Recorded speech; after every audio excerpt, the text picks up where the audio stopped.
ఆకాలమందు యూదా తన సహోదరులను విడిచి హీరా అను ఒక అదుల్లామీయుని యొద్ద ఉండుటకు వెళ్ళెను.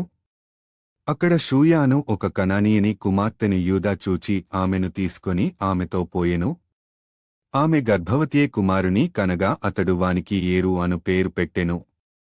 ఆమె మరల గర్భవతియే కుమారుని కని వానికి ఓనాను అను పేరు పెట్టెను. ఆమె మరల గర్భవతియే కుమారుని కని వానికి షేలా అను పేరు పెట్టెను. ఆమె వీని కనినప్పుడు అతడు కజీబులోనుండెను. యూదా తన జ్యేష్ఠకుమారుడైన ఏరునకు తామారు అను దానిని పెండ్లి చేసెను. యూదా జ్యేష్ఠ కుమారుడైన ఏరు యెహోవా దృష్టికి చెడ్డవాడు గనుక యెహోవా అతని చంపెను. అప్పుడు యూదా ఓనానుతోని అన్న భార్య యొద్దకు వెళ్లి మరిది ధర్మము జరిగించి నీ అన్నకు సంతానము కలుగజేయుమని చెప్పెను. ఓనాను ఆ సంతానము తనది కానేరదని ఎరిగి ఆమెతో పోయినప్పుడు తన అన్నకు సంతానము కలుగజేయకుండునట్లు తన రేతస్సును నేలను విడిచెను. అతడు చేసినది యెహోవా దృష్టికి చెడ్డది గనుక ఆయన అతని కూడా చంపెను. అప్పుడు యూదాయితడు కూడా ఇతని అన్నలవలె చనిపోవునేమో అనుకొనిన కుమారుడైన షేలా పెద్దవాడగు వరకు నీ తండ్రి ఇంట విధవరాలుగా నుండుమని తన కోడలైన తామారుతో చెప్పెను. కాబట చాలా దినములైన తరువాత షూయ కుమార్తె అయిన యూదా భార్య చనిపోయెను. తరువాత యూదా దుహక నివారణ పొంది అదుల్లామీయుడైన హీరా అను తన స్నేహితునితో తిన్నాతునకు తన గొడ్డల బొచ్చు కత్తిరించు వారి యొద్దకు వెళ్ళెను.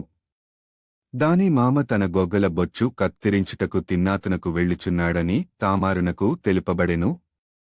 అప్పుడు షేలా పెద్దవాడైనప్పటికిని తాను అతనికియ్యబడకుండుట చూచి తన వైధవ్యవస్త్రములను తీసివేసి ముసుకువేసుకొని శరీరమంతయు కప్పుకొని తిమ్నాతునకు పోవు మార్గములోన యూదా ఆమెను చూచి ఆమె తన ముఖము కప్పుకొనినందున వేశ్య అనుకొని ఆ మార్గమున ఆమె దగ్గరకు బోయి ఆమె తన కోడలని తెలియక నీతో పోయేదను రమ్మని చెప్పెను.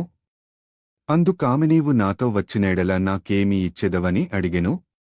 అందుకతడు నేను మందలో నుండి మేక పిల్లను పంపెదనని చెప్పినప్పుడు ఆమె అది పంపువరకు ఏమైనా కుదువ పెట్టిన ఎడల సరే అని చెప్పెను. అతడు నేను నీయొద్ద ఏమి కుదువ పెట్టవలెనని అడిగినప్పుడు ఆమె నీ ముద్రయు దాని దారమును నీ చేతికదయునని చెప్పెను. అతడు వాటిని ఆమెకిచ్చి ఆమెతో పోయెను. ఆమె అతని వలన గర్భవతి. అప్పుడామె లేచిపోయి తన ముసుకు తీసివేసి తన వైధవ్యవస్త్రములను వేసుకొనెను. తరువాత యూదా ఆ స్త్రీ యొద్ద నుండి ఆ కుదువను పుచ్చుకొనుటకు తన స్నేహితుడగు అదుల్లా మీయునిచేత మేకపిల్లను పంపినప్పుడు ఆమె అతనికి కనబడలేదు. కాబట్టి అతడు మార్గమందు ఏనాయము నొద్ద నుండిన ఆ వేశ్య ఎక్కడనున్నదని ఆ చోటి మనుష్యులను అడుగగా వారు ఇక్కడ వేశ్య యవతియు లేదని చెప్పిరి.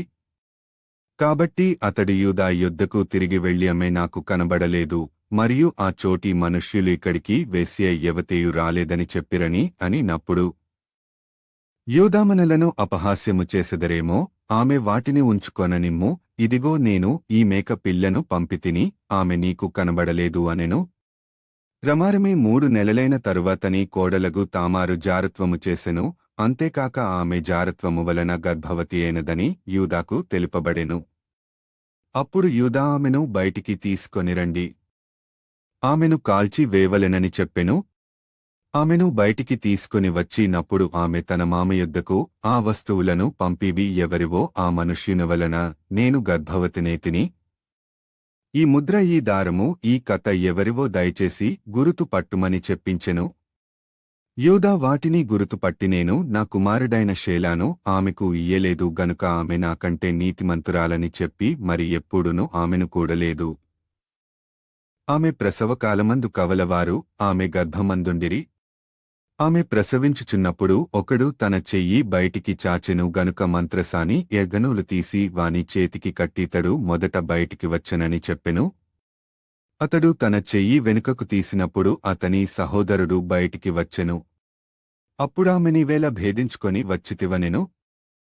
అందుచేత అతనికి పెరెసు అను పేరు పెట్టబడెను. తరువాత తన చేతిని తొగర్గల అతని సహోదరుడు బయటికి వచ్చెను. అతనికి జెరహు అను పేరు పెట్టబడెను.